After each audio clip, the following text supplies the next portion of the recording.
بسم الله الرحمن الرحيم. wax ka barano weydiimahan kala ah what is a recruitment and what is a selection. shirkadaha ama hay'adaha marka ay rabaan inay sameeyaan shaqaalaysiin waxa ay soo martaa laba heer.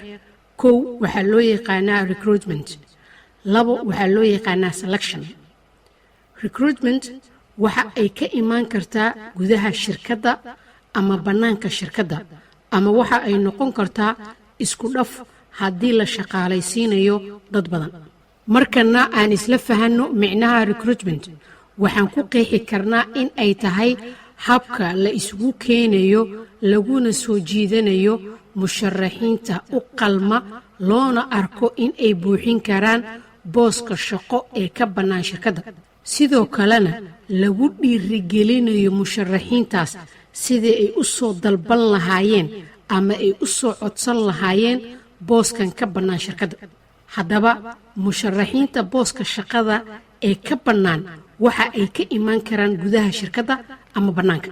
haddaan ku hormarno gudaha shirkadda ama internal recruitment, waxa ay noqon kartaa in qof la dallacsiiyo ama in qof laga soo xawilo waax loona soo xawilo xafiis kale, ama in qofkan la isleeyahay armu booskan buuxiya uu noqdaa shaqaale hore, ama inuu yaho kale qof ah howlgab loo arko booskan bannaan inuu ku yahay munaasab. markana aan isla aragno ilaha ee shaqaalaysiinta ka imaan karta bannaanka ee loo yaqaano external recruitment.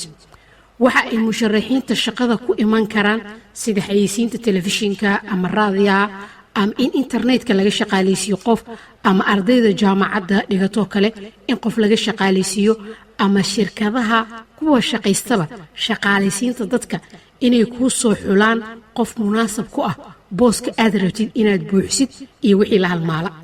haddaan fahanay recruitment iyo ilaha shaqaalaysiinta, markana aan isla aragno qaybta labaad oo ah selection.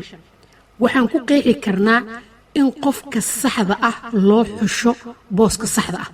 dadka la xulanayo waa qof loo arko inuu yahay munaasab buuxin kara booska ka bannaan shirkadda, waxaana laga xulanayaa dadkii ku yimid broseska loo yaqaano ama nidaamka loo yaqaano recruitment. nidaamka lagu xusho qofka munaasabka ah waxaa ka mid ah in la eego CV-ga qofkoo kaleeto, shahaadooyinka uu wato qofka, in waraysi laga qaado ama interview loo sameeyo kale, si loo ogaado in qofka uu munaasab ku yahay shaqada iyo in kale, oo haddii loo arko inuu munaasab yahay la shaqaalaysiiyo.